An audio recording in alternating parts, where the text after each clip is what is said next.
Haga Ialehkai Indian Premier League hapreng ka SRH Persia ka RR. Haga ni Ialehkai ka RR kala job ya ka tos.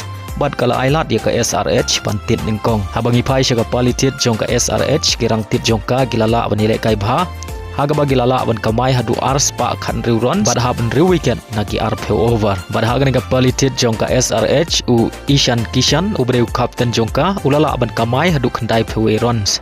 Habang ipai pat siya ka palitit jong ka RR kirang tit jong ka gi klem la shan hakmat kirang kawang bol jong ka SRH. Haga bagi lala ban kamai tang shispa san kandai runs bad hab baro ke weekend. Bad ka SRH ka job da san penyo runs haga ni Ialehkai. Haga Ialehkai Serie A peringkat Fiorentina Persia ka Lazio. Haga ni Ialehkai ka Fiorentina kala khur ganam job. Hadin bagalala bat pilim ya ka Lazio da shigulanon. Haga Ialehkai La Liga peringkat Levante Persia ka Getafe. Haba pai siang ni Ialehkai ka Levante kala khur ganam job. Hadin bagalala bat pilim ya ka Getafe da shigulanon. Haga Ialehkai Premier League peringkat Manchester United Persia ka Leeds United.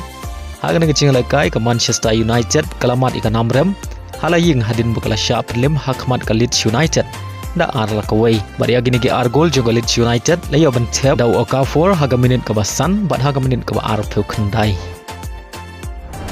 Haga Ialehkai AFC Champion League round 16 hapring ka Al Hilal kabare ka Kynhun Ialehkai Benzema Persia ka Al Sadd kabare ka Kynhun Ialehkai u Firmino. Haba pai siang ni Ialehkai baro artli Kynhun ki khai da marlai gol. Ada bokor ka kandai peu minit balai peu minit ka extra time badai ka penalty shootout ka Al Sadd kalala ban pilim ya ka Al Hilal da saula ar baleng bagan jing job ka Al Sadd kala yo bandrung siya ka quarter final.